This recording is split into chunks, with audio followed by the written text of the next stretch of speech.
नमस्कार, मैं डॉक्टर अमृता श्रीवास्तव, आपकी सेहत की दोस्त। आज आपसे बात करूंगी लो ब्लड प्रेशर के बारे में।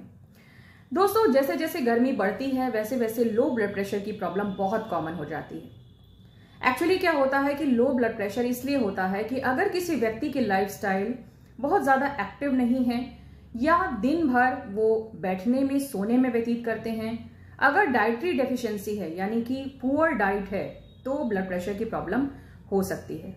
इसके लक्षण क्या क्या होते हैं? लो ब्लड प्रेशर में सबसे पहले तो चक्कर आने लगता है, व्यक्ति को बहुत ज्यादा थकान, कमजोरी यानी एग्जॉशन महसूस होता है, मिचली यानी नौजिया हो सकता है और कभी कभी बेहोशी भी आ सकती है। ब्लड प्रेशर को इफेक्टिवली कंट्रोल करने के लिए आज मैं आपको बताने जा रही हूं कुछ ऐसे घरेलू टिप्स जो कि बहुत ही आसान है और इसे जिसे भी प्रॉब्लम है वो अगर अपनाएगा तो ब्लड प्रेशर काफी इफेक्टिवली ना सिर्फ कंट्रोल रहेगा बल्कि हमेशा ठीक भी रहेगा। तो चलिए फ्रेंड्स, सबसे पहले मैं आपको बता दूं कि अगर ब्लड प्रेशर लो हो रहा है तो एक हर्ब है जिसे कहा जाता है मुलेठी। मुलेठी जैसे इंग्लिश में लिकोरिस कहा जाता है, एक पावरफुल हर्ब होता है। ना सिर्फ ये रेस्पिरेटरी प्रॉब्लम्स के लिए बहुत ही अच्छी एक चीज है बल्कि लो ब्लड प्रेशर के पेशेंट्स के लिए भी बहुत काम की चीज है।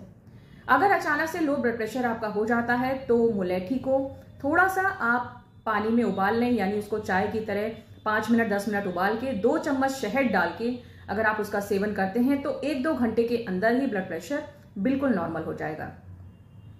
सेकेंड जो बहुत पावरफुल चीज है ब्लड प्रेशर को कंट्रोल रखने के लिए, लो ब्लड प्रेशर को, वो है तुलसी। तुलसी ना सिर्फ एक पावरफुल मेडिसिनल प्लांट है बल्कि हमारे ब्लड प्रेशर को सही रखने के लिए भी बहुत मदद करती है। इसके अंदर पोटेशियम होता है, मैग्नीशियम होता है, विटामिन सी होता है और विटामिन B5 होता है।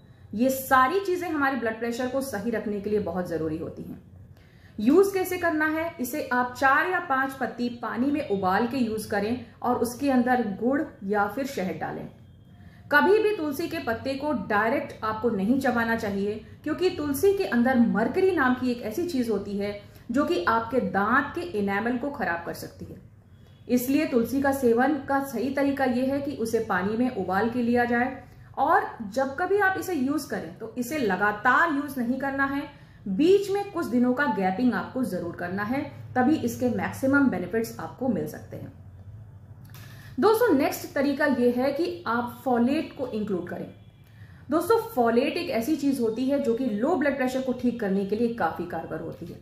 फॉलेट हमें मिलेगा कहां से? ये हमें मिलता है हरी पत्तेदार सब्जियों से, बनानास यानी केला से, मटर से, लेमन से, मौसमी से और भी कई सारी चीजों से। तो इन सारी चीजों को आप यूज कर सकते हैं जो कि नॉर्मली अवेलेबल होती हैं मार्केट में। इसे आप आसानी से खरीद के अपनी डाइट में अगर इंक्लूड करते हैं तो लो ब्लड प्रेशर की प्रॉब्लम नहीं होगी। नेक्स्ट जो तरीका यह है कि आपको लॉन्ग हॉट शावर यानी कि बहुत देर तक गर्म पानी से नहीं नहाना चाहिए। अक्सर ये पाया गया कि जो लोग देर तक गर्म पानी से स्नान करते हैं अचानक से कभी कभी कोलैप्स कर जाते हैं यानी बेहोश हो जाते हैं। ऐसा इसलिए क्योंकि ये जो गर्म पानी होता है देर तक हमारी बॉडी पे जब पड़ता है तो इससे काफी बुरा असर पड़ता है और ब्लड प्रेशर फॉल कर जाता है। अच्छी बात यह है कि आप हमेशा गुनगुने पानी से स्नान करें और अगर मौसम गर्मी का है तो ठंडे पानी से स्नान करें, वो ज्यादा बेहतर रहता है। इसके अलावा एक बहुत महत्वपूर्ण चीज है कि जब भी कभी आप उठें, जैसे आप अगर लेटे हुए हैं या फिर आप बैठे हुए हैं, तो आपको एब्रप्टली नहीं उठना चाहिए, हमेशा आराम से उठना चाहिए। अगर आप लेटे हुए हैं तो पहले साइडवेज यानी करवट टर्न करिए और फिर उसके बाद उठिए। ऐसा इसलिए क्योंकि अचानक पोस्चर में जब बदलाव होता है तो हमारे कार्डियोवैस्कुलर सिस्टम पे एक स्ट्रेस पड़ता है जिससे कि अचानक से ब्लड प्रेशर लो हो जाता है। कभी कभी देखा जाता है कि जिनको लो बीपी की प्रॉब्लम होती है वो अगर झटके से उठते हैं तो कभी कभी चक्कर खा के गिर भी पड़ते हैं। इसलिए इस प्रॉब्लम से सफर कर रहे लोगों को एब्रप्टली नहीं उठना चाहिए, आराम से उठना चाहिए। नेक्स्ट हमारा पॉइंट आता है पानी। दोस्तों, पानी जिसे मैं हमेशा कहती हूं आप लोगों से, इट्स अ वंडर लिक्विड।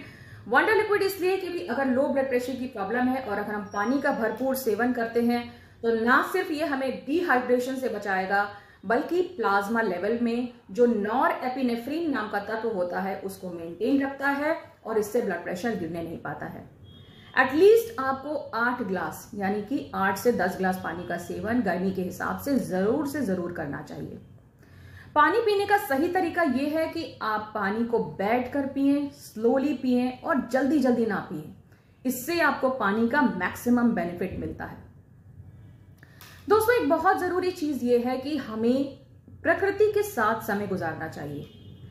प्रकृति जो ना सिर्फ हमारी संरक्षक होती है बल्कि कई सारी चीजों की दवा भी है।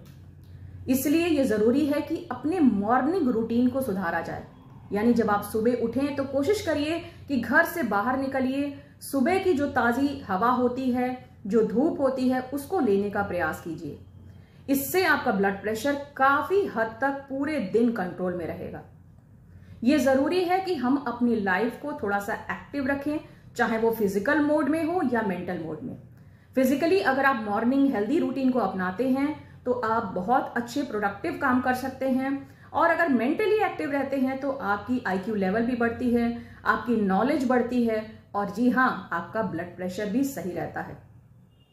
अगर आपकी बॉडी कुछ ऐसे सिग्नल्स दे रही है जो कि ये लग रहा है कि ब्लड प्रेशर आपका लो रहता है, तो इसे बिल्कुल भी नजरअंदाज ना करें। कई बार इस छोटी छोटी चीजों को ध्यान ना देने की वजह से कभी कभी बड़ी समस्याएं भी जन्म लेती हैं। इसलिए अगर आपका ब्लड प्रेशर 120/80 से नीचे रह रहा है, 90 और 60 तक चला जा रहा है, तो ध्यान देने की जरूरत है। उम्मीद करती हूँ कि आज की जो मैंने टिप्स आपको बताई हैं ब्लड प्रेशर के विषय में, ये आपके लिए काफी फायदेमंद साबित होंगी। अगर आपको अच्छे लगे तो लाइक, शेयर और फॉरवर्ड करना मत भूलिएगा। अपना बहुत ख्याल रखिएगा। फिर मिलूंगी आपसे, तब तक के लिए bye bye and take care.